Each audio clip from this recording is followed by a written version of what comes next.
সময় যেন থেমেছিল 2018 সালের 11 সেপ্টেম্বরের সেই সকালটিতে, যেদিন চিকিৎসার প্রয়োজনে সপরিবারে লন্ডনের পথে পাড়ি জমিয়েছিলেন তারেক রহমান।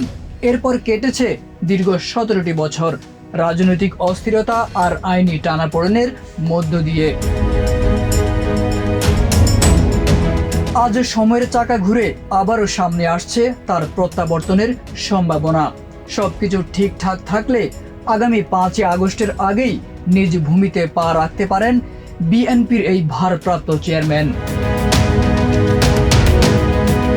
তারেক রহমানের দেশে ফেরার আগেই শেষ হয়েছে তার নতুন ঠিকানার প্রস্তুতি। গুলশান 2-এর এভিনিউ রোডের 196 নম্বর প্লটে অবস্থিত দোতলা ডুপ্লেক্স বাড়িটি এখন পুরোপুরি বসবাসযোগ্য। এই বাড়িটি আগে বিএনপি চেয়ারপারসন বেগম খালেদা জিয়ার নামে ছিল, যা সম্প্রতি নাম জারি করে তারেক রহমানের নামে করা হয়েছে। বাড়িটি একসময় ভাড়া নিয়ে ব্যবহার করত ব্রিটিশ আমেরিকান টোবেকো বাংলাদেশ। 6 মাস আগে তারা এটি ছেড়ে দিলে বাড়ির ভেতর ও বাহিরের পরিবেশ নতুনভাবে গুছিয়ে তোলা হয়।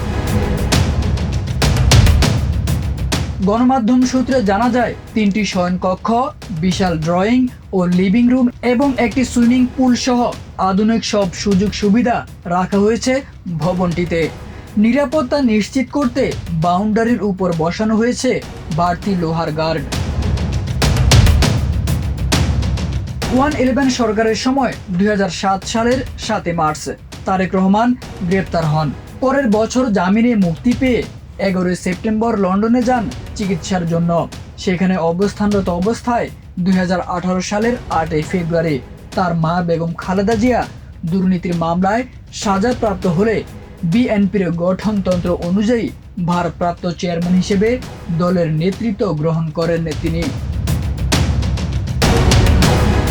লন্ডন থেকেই গত কয়েক বছর ধরে দল পরিচালনা করে আসছেন তারেক রহমান। এই সময় তার বিরুদ্ধে শতাধিক মামলা দায়ের করা হয়। 5টি মামলায় সাজার রায়ও আসে। তবে আওয়ামী সরকার পতনের পর দেশের রাজনৈতিক পালা বদলে একে একে সব মামলায় তিনি খালাস পান।